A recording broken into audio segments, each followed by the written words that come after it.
감사는 기적을 가져옵니다라는 제목으로 함께 말씀을 나누려고 합니다. 11절 말씀을 먼저 보시면 이렇게 말씀이 되어 있습니다.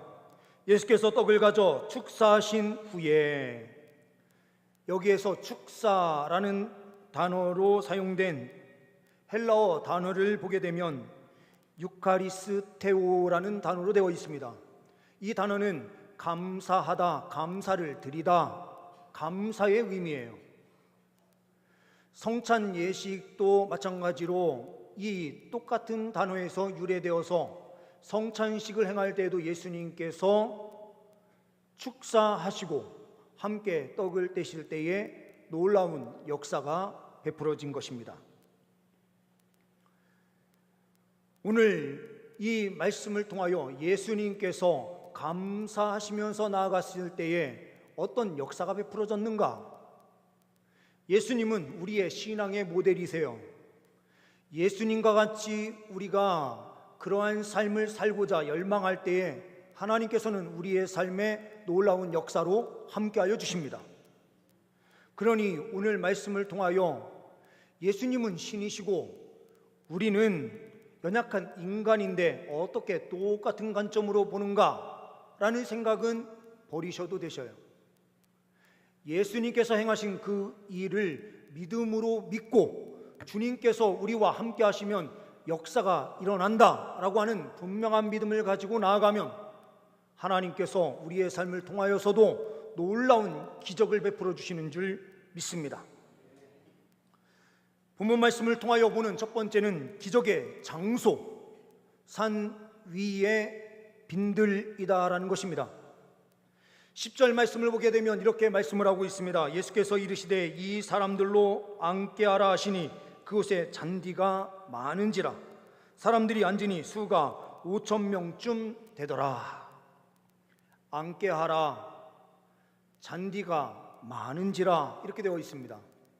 그럼 이곳이 어떤 곳이기에 잔디가 많았는가라고 하는 부분은 알 수는 없지만 병행 구절을 이루고 있는 마태복음, 마가복음, 누가복음 말씀을 보게 되면 이 장소가 빈들이었다라고 표현되고 있어요. 빈들에 잔디가 많았어요. 그런데 오늘 본문이 있는 말씀 앞쪽에 가서 3절 말씀을 보게 되면 말씀이 이렇게 기록되고 있는 것을 보게 됩니다. 예수께서 산에 오르사 제자들과 함께 거기 앉으시니 라는 표현이 되어 있어요. 여기에서는 산이다라는 표현이 되어 있는데요, 이 산은 언덕 정도 되는 산을 이야기할 수도 있고요, 높은 산을 의미할 수도 있는데 산에 넓은 빈들이 형성되어 있었다라고 통합적으로 해석할 수가 있겠죠. 산은 일상생활하는 곳이 아닙니다. 일상생활을 떠나서 올라가는 곳이 산이에요. 그리고 성경은 항상 산을 이야기할 때는 하나님을 만나는 장소를 이야기할 때 산을 이야기합니다. 구약 성경에서도 말씀을 보게 되면 시온산, 헤르몬산, 모리아산 이런 것뿐만 아니라 에발산과 그리심산 이런 부분에서도 하나님의 말씀이 선포되고 하나님을 만나는 장소, 이런 곳이 산이다라는 표현을 씁니다. 근데 산 위쪽에 있는 빈들, 넓은 지역이었던 것 같아요. 오늘 말씀에 5,000명쯤 되는데 마태복음 말씀을 보게 되면 여자와 어린아이 외에 남자만 5,000명 장정이었다 이렇게 표현되고 있어요. 그러니 이 가운데에 여자와 어린아이들까지 숫자를 센다고 한다면 최소한 3배에서 4배 정도 될 거예요. 그러면 5,000명이었든 15,000명이었든 20,000명이었든 거의 이 정도 숫자가 되는 많은 사람들이 함께 할 수 있었던 빈들, 산 위에 그곳에서 예수 그리스도께서 계실 때에 제자들이 먼저 앉아서 하나님의 말씀을 듣고 있는 그 자리에서 이 백성들이 굶주린 상태로 무리가 예수께로 나오고 있는 것을 보게 됩니다. 이 빈들은 하나님을 만나는 장소이니 지금으로 이야기하면 지금 이곳 성전과 똑같아요. 그리고 이곳은 빈들이니 언제나 열려 있어서 주님을 만나고자 해서 들어오는 사람이 있다면 언제나 빈들처럼 열려 있어야 되는 곳이 교회 공동체예요. 이 교회 공동체 안에 주의 백성들이 한자리에 모여 있을 때에 빈들은 아무것도 없는 곳이지만 그곳에 앉게 할 때에 역사가 일어나요. 앉았다라고 하는 것은 일상의 삶을 뒤로 하고요, 자리를 정돈하고 앉는 거예요. 다른 복음서 말씀을 보게 되면 50명, 100명씩 질서 정연하게 앉도록 했어요. 주님을 만나는 자리, 주님의 기적을 체험하는 그 자리는 무질서한 곳이 아니라 질서 정연하게 함께 앉고 삶의 영역에 있었던 모든 그 분주함을 다 내려놓고 주님 앞에 나와서 앉을 때에 하나님께서는 그 가운데 강력한 역사를 펼쳐주세요. 아무것도 없는 빈들이라 하더라도 예수가 계신 그 자리에서 놀라운 역사가 펼쳐지는 것입니다. 이 자리에 주님께서 우리 가운데 함께 하시고 주님을 믿는 믿음으로 나온 주의 백성들에게 하나님께서는 이 시간도 기적을 베풀어 주실 줄 믿습니다. 예수님께서 감사기도 하실 때에 역사가 일어났듯 이 빈들에서도, 아무것도 없는 자리에서도 주님 앞에 감사함으로 달려갈 때에 주님께서는 우리에게 더 크게 부어주시는 은혜로 함께하여 주시는 줄 믿습니다. 미국의 초등학교 교과서에 이러한 내용이 기록됐다라고 합니다. 한 이야기입니다. 독일에 기근이 들어서 많은 사람들이 기아에 신음하고 있을 때에 어느 마을에 한 부자가 다른 사람들은 다 도와줄 수 없지만 그래도 어린 아이들에게라도 먹을 것을 좀 공급해 주자라고 하는 마음이 생겨서 마을에 있는 어린 아이들을 불러 모아서 점심때마다 자기 집안에 있는 식솔들과 종들을 통해서 빵을 만들게 하고 그 빵을 아이들에게 나눠주는 일을 했어요. 빵을 나눠주는데 하루, 이틀, 3일, 4일, 5일 계속해서 그 기근이 있는 동안 계속해서 나눠주게 되는데 아이들은 그때마다 와서 서로 좀 더 큰 거, 더 좋은 거를 받아가려고 막 해요. 서로 막 아우성 지릅니다. 그런데 그 아이들 가운데에 그레첸이라는 아이가 있었습니다. 이 아이는 다른 아이들과 달리 서두르지 않아요. 끝까지 기다립니다. 가장 못생기고 가장 작은 거, 남은 거, 그거 하나를 받아서 가는데 다른 아이들은 자기 거 챙겨서 가기 바쁜데 이 아이만큼은 그 부자, 나눠주는 분에게 꼭 인사를 하고 갔습니다. 감사합니다. 잘 먹겠습니다. 매일매일 줄 때마다 감사하면서 가는 거예요. 근데 어느 날 이 그레첸이 빵을 가장 작은 거, 못생긴 거 받아서 집에 가서 엄마와 함께 이 떡을 나누어 먹기 전에 하나님께 감사기도 하고요, 이 빵을 반으로 딱 쪼갰는데 그 안에 은화가 6개가 들어있는 거예요.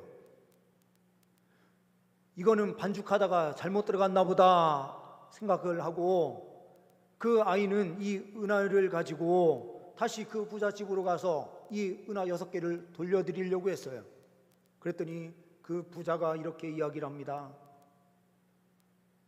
항상 남을 배려하는 마음으로 작은 거 서두르지 않고 그러면서도 꼭 감사하며 달려가는 너에게 내가 주는 선물이다, 이렇게 이야기를 하는 거예요. 사람에게도요, 감사하면 기적이 나타나요. 하나님 아버지께 감사하는 자를 주님께서 외면하실 리가 있겠습니까? 그러니 하나님께 감사기도 하고 감사함으로 살고 감사함을 위하여 힘있게 살아가면 하나님께서 더 큰 은혜를 우리의 삶에 허락하여 주시는 줄 믿습니다. 두 번째로 기적의 물건 오병이어입니다. 9절 말씀을 보게 되면 여기 한 아이가 있어 보리떡 5개와 물고기 2마리를 가지고 있나이다. 그러나 그것이 이 많은 사람에게 얼마나 되겠사옵나이까. 한 아이가 있어 보리떡 5개, 물고기 2마리. 이 양은 어린아이한테는 충분한 양일 수 있는데요, 보리떡이 얼마나인지 몰라요. 그리고 한 아이가 드리는 거였어요. 물고기도 2마리 이 정도 된다고 성경에 2마리라고 기록되는데요, 크지 않았을 거예요. 아이가 먹는 건데요. 어린아이가요, 자기가 먹을 수 있는 것을 예수님을 생각하면서 내어놓았다라는 의미가 되거든요. 작은 헌신, 이게 작은 것이냐? 아니에요. 하나님께서는요, 작은 헌신을 통해서 강력한 역사를 베푸시는 분이에요.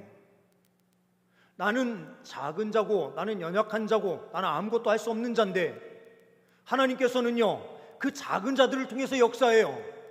나는 큰 자고, 나는 많이 있고 많은 것으로, 이렇게 이야기하는 사람들은요, 대부분 자기를 과신하려고 하는 마음들이 크거든요. 그런데 항상 어린아이와 같이 나는 작고 연약한 것이라는 생각을 하면 하나님께서는 그것을 통하여 놀라운 역사를 베푸시는 것입니다.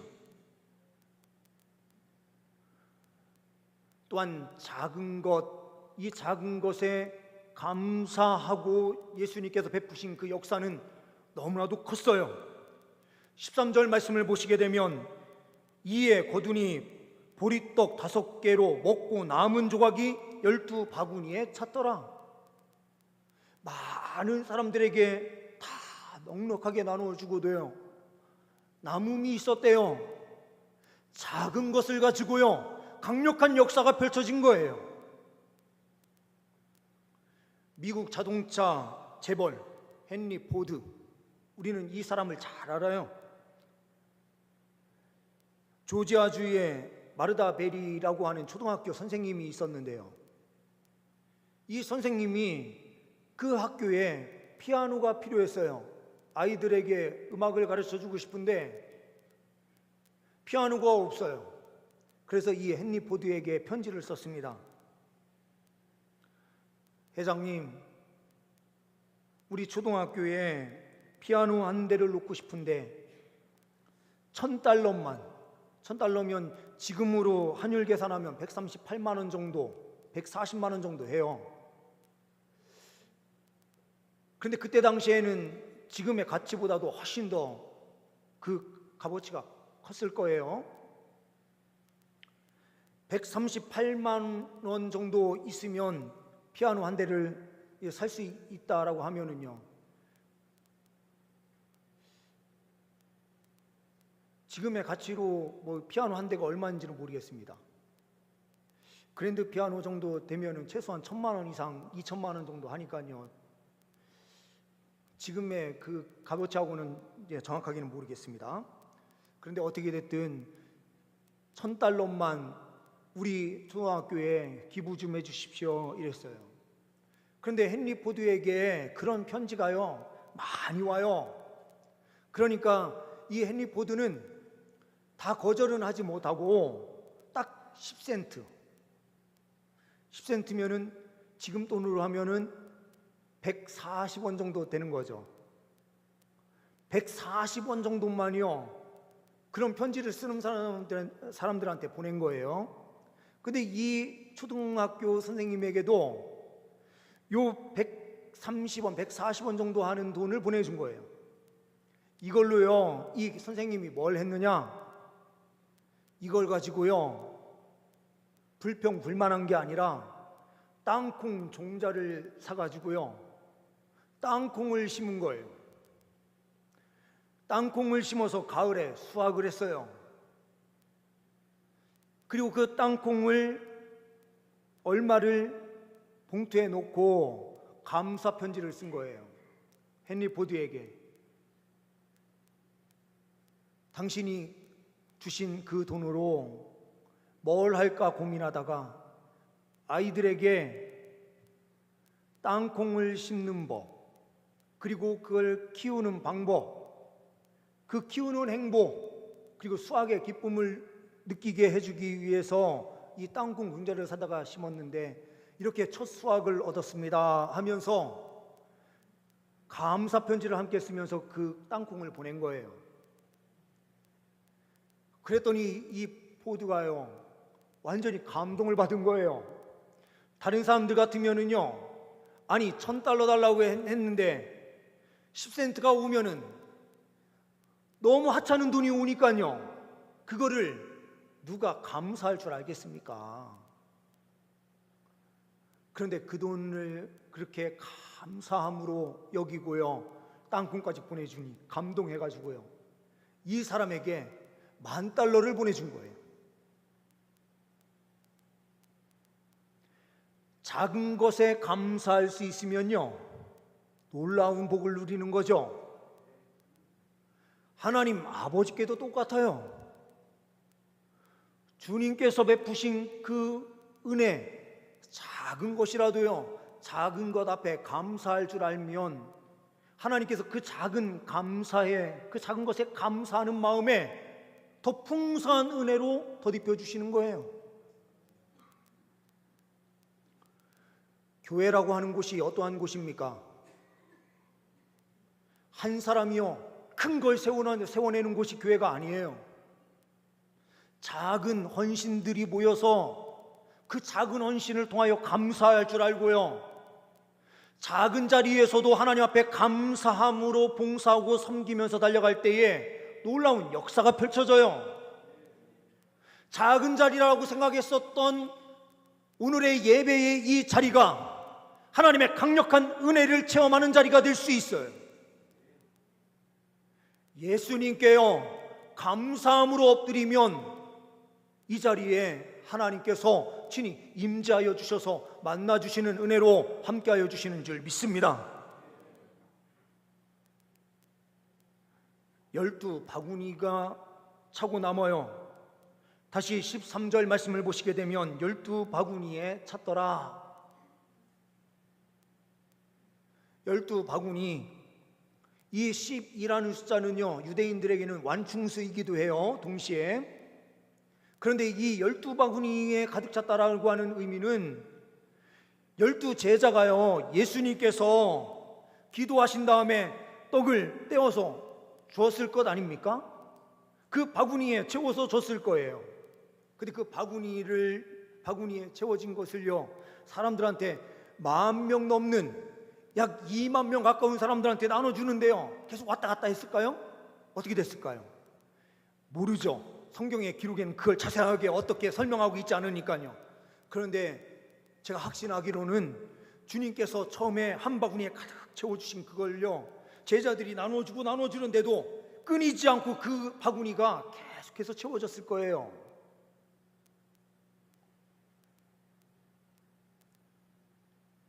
예수님의 그 영광을 나누는 자리에 함께 할 때에요, 제자들도 그 놀라운 역사를요, 직접적으로 체험하게 돼요. 그러면서 함께 다 나누어주고 먹고 남은 것을 또 다시 다 모으니 가득 채워졌다. 12바구니가요 다시 더 가득 채워져 있어요. 나누면 나눌수록 역사가 펼쳐지죠.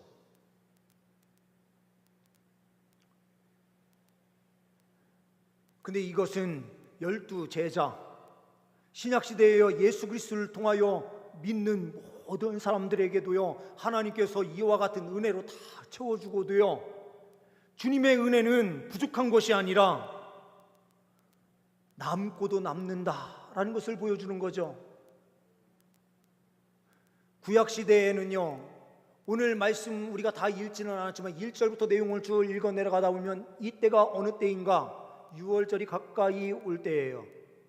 유월절은 출애굽하는 그 과정에서 핵심이 되는 구원 역사죠. 그들이 광야 40년 길을 돌아다니면서 어떤 은혜를 누립니까?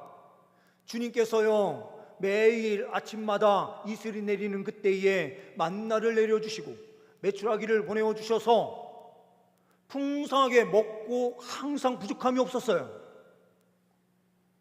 그때에 나온 사람들이 몇 지파예요? 12지파죠. 그러니 이것은 지난주 설교와 연결이 돼요.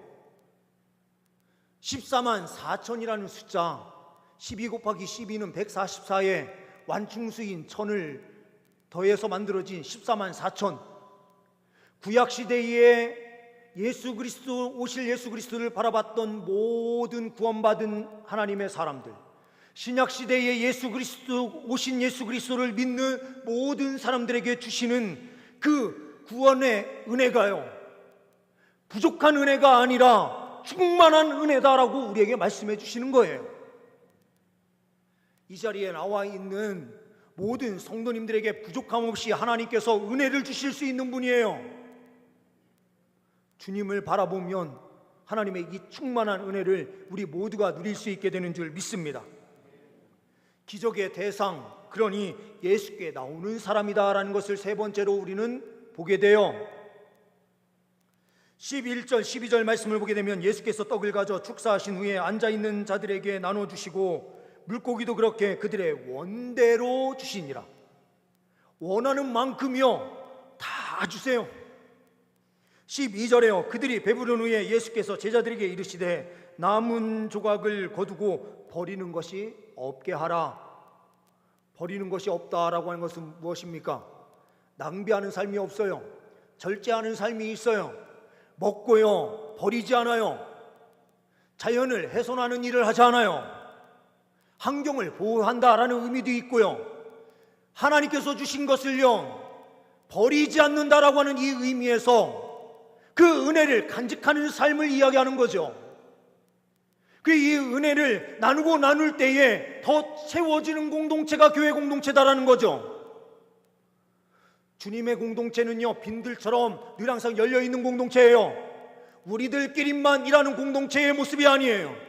빈들에 있는 곳에서 모든 사람이 올 때에 수용하고요, 그들에게도 주님의 기적이 임하도록 함께 나눔을 실천하는 공동체가 교회 공동체예요. 우리만 생명의 이 은혜 가운데 있는 것이 아니라 이 생명을 함께 나눌 때에 더 역사가 펼쳐지는 거예요. 원하는 사람들에게 예수 그리스도의 복음을 더 나눠줄 때에 바구니는 부족함이 생기는 것이 아니라 더 채워지는 은혜가 있어요. 예수님을 인격적으로 만나는 사람은요 우리의 인간적인 계산법으로 살지 않아요. 우리가 읽지 않은 말씀 가운데에서 예수님께서 빌립에게 이렇게 시험하시고자 말씀하시면서 말씀하시거든요. 저들을 어떻게 배울려 줄 수 있을까? 라고 할 때에 그들에게 다 배불리 먹게 해주려면 200데나리온의 돈이 필요합니다. 이렇게 답변을 해요. 200데나리온이라는 이 돈이 얼마 정도 될까요? 한 사람, 건장한 사람이요 노동을 해서 벌 수 있는 하루의 품삯이 1데나리온이에요. 1데나리온, 이것을 가지고요 유대인들은 6일 동안 일하고 주일에 안식일에 쉬는 개념이 있었으니 일주일에 6일만 일을 했을 거예요. 그렇죠? 그러면 이 6일 동안 일하면서 계산했을 때에 7개월은 건장한 사람이 일을 해야 벌 수 있는 돈이에요. 오늘이 딱 7월이네요. 우리가요 일평생 살아오는 과정에서요 7개월 정도 이 돈이면 얼마나 큰 돈인지 잘 알아요. 빌립은요 딱 보는 순간 남자들만 5,000명 이상 되고요, 사람 숫자 딱 보니까요 15,000명에서 2만 명 정도 딱 되는데 이 돈이면 한 200데나리온이면 먹일 수 있겠다. 그런데 풍족하게 먹일 수 있는 양을 이야기하진 않았을 거예요. 그래도 욕이라도 할 수 있는 정도를 계산했을 때에 그랬을 거예요. 그런데 주님께서는 뭐라고 말씀하세요? 시험하시면서 말씀하셨는데요, 시험하셨다라고 하는 것은 주님께서는 이미 해결책, 정답을 가지고 계셨던 거예요. 그런데 정답이 있으신 하나님, 예수님 앞에요, 인간적인 계산법으로 달려가요. 안드레는 어떠합니까? 안드레는요, 그나마 예수님의 마음을 이해한 사람이에요. 예수님께서요, 그 허기진 사람들, 그 사람들을 먹여야 되겠다라고 하는 마음이 있다라는 것을 안드레는 봤어요. 그런데 찾아봤더니 다른 것은 없고 떡 5개와 물고기 2마리만 있어요. 그런데 어린아이가 갖고 온 거라 작은 것들이에요.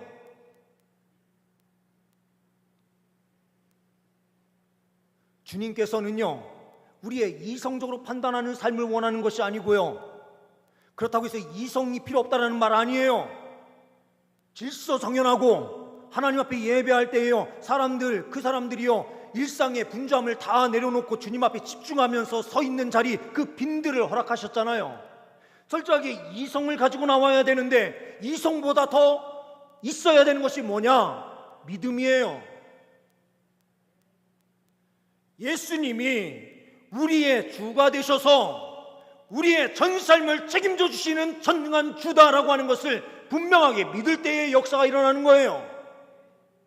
이성으로 얼마만큼의 돈이 필요하냐가 아니라 하나님 아버지께서 역사하시면 충분하다, 우리 예수님이시면 모든 것을 하실 수 있다라고 하는 분명한 믿음이 있어야 돼요. 8절 9절 말씀에요, 제자 중 하나 곧 시몬 베드로의 형제 안드레가 예수께 여짜오되 여기 한 아이가 있어 보리떡 5개와 물고기 2마리를 가지고 있으나 그러나 그것이 이 많은 사람에게 얼마나 되겠습니까? 그러나의 신앙을 가지면 안 돼요. 우리는 어떠한 신앙을 가져야 됩니까? 주님께서 행하시면 이 모든 사람들에게 풍족하게 먹고도 남기는 주님의 권능이 있습니다라고 온전히 고백하며 달려갈 때에 우리의 삶에 더 큰 은혜의 역사가 펼쳐지는 거예요. 예수님께서 이 땅에 오신 목적에 대하여 요한복음 10장 10절에서는 이렇게 말씀해요. 내가 온 것은 양으로 생명을 얻게 하고 더 풍성히 얻게 하려는 것이라. 주님께서는요, 그냥 생명 정도가 아니고요, 더 풍성하게 누리는 복을 주시기 위하여 이 땅에 오셨다. 구원의 은혜를 통하여 생명을 얻는 정도가 아니고요, 더 크게 부어주시는 하나님의 영광 아래에 있는 하나님의 백성들을 삼으시기 위하여 이 땅에 주님께서 오셨다라고 말씀하시는 거예요. 주님 앞에 나오는 모든 사람들은 주님께서요, 이와 같은 생명의 은혜로 함께 해주세요. 여리고에 있었던 세리, 삭개오, 우리는 잘 알아요. 예수님을 인격적으로 만났을 때 어떠한 변화가 일어납니까? 그는요, 계산적으로 살지 않았어요. 자기가 가지고 있는 재산 가운데 절반은요, 가난한 사람들에게, 그리고 자기가 속여 빼앗은 것이 있으면 그 속여 빼앗은 것의 4배를 그들에게 갚아주겠습니다 라고 이야기를 해요. 주님의 그 풍성한 은혜를 누리는 사람은요, 이웃이 보이기 시작해요. 예수님을 인격적으로 만나고 그 생명의 풍성함의 은혜를 누리는 사람은요, 옆에 있는 이웃들이 보이는 거예요. 가난하고 연약한 가운데 있는 신음하는 이웃들이 보여요. 영적으로요, 가장 중요한 것이 무엇입니까? 예수 그리스도의 복음이 그들에게 들어갈 때에 진정한 그 영광이 그들에게도 임하게 되는 것 아닙니까? 우리가 가지고 있는 가장 풍성한 이름이 무엇입니까? 예수의 이름이에요. 예수의 이름으로 우리가 섬기며 달려갈 때에 하나님께서는 우리에게 부족함을 주시는 것이 아니고요, 더 넘치는 은혜를 허락하여 주시는 거예요. 매일 술독에 빠져가지고요 살아가던 한 남성이 있어요. 매일 새벽에 되면 들어와요. 술독에 빠져 살던 한 남성이요, 만취한 상태로 그때도 마찬가지로 새벽녘에 집에 들어갑니다. 방에 들어가 보니 아내가 제대로 자는 게 아니고요, 엎드려서 자고 있는데요, 거기에 앞에 보니 노트 하나가 있는 거예요. 눈물을 뚝뚝 흘리면서 썼는지요, 거기에는 눈물이 젖어 있는 노트였어요. 이 남성이요, 이 노트가 도대체 어떤 내용인가 궁금해서 한번 빼가지고 잠자고 있는 아내 그 노트를 빼서요, 바깥으로 나가서 자기 옆에 있는 방이에요. 거기에서 그 내용을 봤어요. 근데 이 내용이 기록이 돼 있었습니다. 오늘도 나는 죽음을 생각했다. 그러나 자살은 신앙인이 취할 길이 아니다. 주님께서 내게 주신 남편이기에 나는 사랑해야만 한다. 나는 할 수 없지만 주님께서 사랑하라고 명령하셨기에, 딱 여기까지만 딱 쓴 거예요.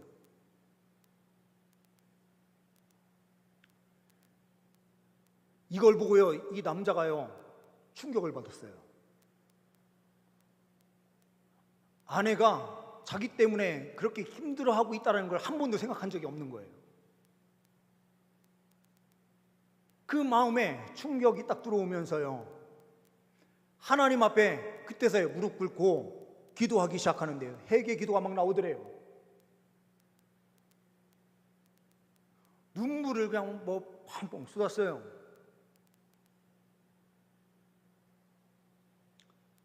그러면서 더 아내의 슬픔, 아픔이 보이기 시작하더래요. 그러면서 그는 회개했고 신학교에 들어가서요, 목사가 돼서 100주년 기념교회를 섬겼던 이재철 목사님이 그 분이라고 하는데요,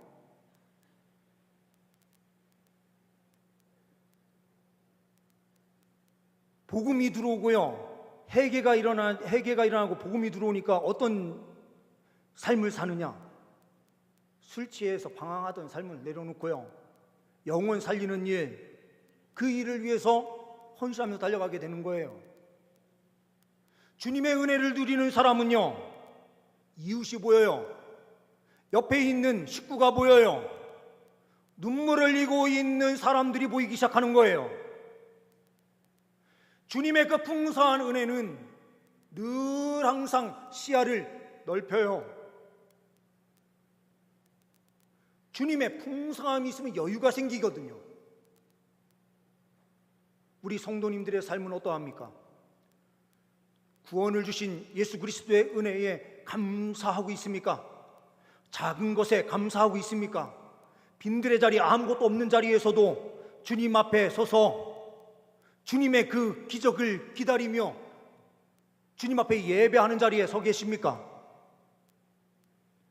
하나님께서 베푸신 그 풍성한 은혜를 누리면서 주님께로 찾아오는 모든 사람들에게 함께 이 생명의 은혜를 누리면서 함께 달려가고 있습니까? 주님께서는 말씀하세요. 어떠한 환경 속에서도 감사함으로 나아가는 자를 통하여 기적을 일으키신다. 우리가요, 하나님 앞에 작은 것 그리고 없는 가운데서도 감사함으로 달려갈 때에 놀라운 역사를 베풀어 주시는 줄 믿습니다. 이 자리도 기적이 있는 자리가 되는 줄 믿습니다. 기도하십니다. 하나님 아버지, 주님 앞에 감사함으로 달려가는 우리의 삶 되게 하옵소서. 우리 공동체가 늘 항상 세상에 열려있는 공동체, 사람들을 살려내는 공동체, 풍성한 은혜를 함께 나누는 공동체 되게 하여 주옵소서. 이웃을 볼 수 있는 풍성한 은혜를 우리에게 허락하여 주신 주님, 주님의 말씀을 실천함으로 이웃사랑을 실천하는 삶 살게 하옵소서. 우리 주 예수 그리스도의 이름으로 기도하옵나이다. 아멘.